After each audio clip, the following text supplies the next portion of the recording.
कार्तिक मास महात्म्य दूसरा अध्याय।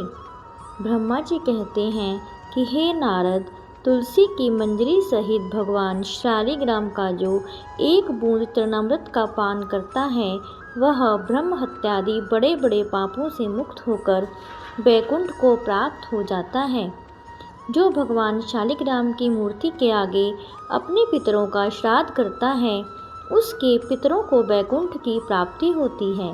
जो भगवान शालिग्राम की मूर्ति का दान करता है उसको समस्त पृथ्वी के दान का फल मिलता है। परंतु शालिग्राम की मूर्ति बेचनी नहीं चाहिए। विष्णु के पूजन शंख के जल से और शिव का बिल्व पत्रों से, सूर्य का तुलसी से, गणेश जी का धतूरे के पुष्पों से तथा विष्णु का केतकी के पुष्पों से, शिव का कनेर कमल को छोड़कर किसी लाल पुष्प से पूजन नहीं करना चाहिए। जो श्री विष्णु का पूजन कमल के पुष्पों, लक्ष्मी जी का मालती और चंपा के पुष्पों से करता है वह भगवान के परम पद को प्राप्त हो जाता है। जो भगवान की अति प्रिय तुलसी से पूजा करता है उसकी महिमा कोई भी नहीं कह सकता। वह कभी माता के गर्भ में नहीं आता। तुलसी माला धारण किए मंजरी युक्त जिसकी मृत्यु हो जाए वह सीधा बिना किसी बाधा के वैकुंठ धाम को जाता है। तुलसी की छाया में पितरों का श्राद्ध करने से पितरों की अक्षय तृप्ति होती है। तुलसी का सिंचन गंगा, यमुना तथा नर्मदा के समान के तुल्य हो जाता है। तुलसी का वृक्ष लगाने, खींचने और स्पर्श करने से मनुष्य के काया, वाचा और मनसा तीनों प्रकार के पाप नाश हो जाते हैं।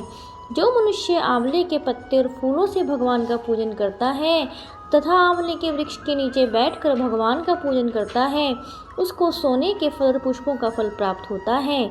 जो मनुष्य द्वादशी को तुलसी तथा आंवले के पत्तों को तोड़ता है वह घोर नरक में जाता है।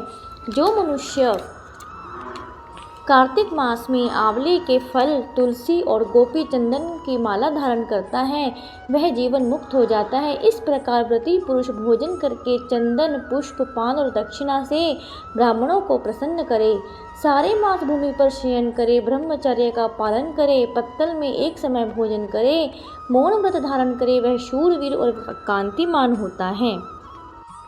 जो एक समय भोजन करता है वह भी आंवले के नीचे बैठकर उसके 1 वर्ष के पाप नष्ट हो जाते हैं। प्रति मनुष्य को शहद, कांजी, दाल, तेल, कच्चा भोजन, दूसरे कान तथा किसी प्रकार का तामसी भोजन नहीं करना चाहिए। रविवार को आंवला न खाए, देव, वेद, गौ और ब्राह्मण की निंदा न करे, मांस आदि का सेवन न करे। अब इस प्रकार के मांस कहते हैं। मिट्टी में उत्पन्न हुए नमक, मसूर, बासी भोजन, तांबे के पात्र में डाला हुआ दूध आदि केवल अपने लिए ही पकाया हुआ भोजन नहीं खाना चाहिए। रसवाला स्त्री, मलेच्छ, पतित, पाखंडी आदि से वार्तालाप नहीं करना चाहिए। इन तिथियों में इन एक एक चीज़ों का भोजन नहीं करना चाहिए। एकम को पेठा, दूज को बैंगन, तीज को पृथ्वी का फूल, चौथ को मूली, पंचमी को बेलफल, छठ को कलिंदा, सप्तमी को आंवला, अष्टमी को नारियल, नवमी को जंगली घिया, दशमी को परमल, एकादशी को बेर, द्वादशी को मयूर, त्रयोदशी को पान, चतुर्दशी अथवा अमावस्या तथा पूर्णमासी को नारी को साग नहीं खाना चाहिए।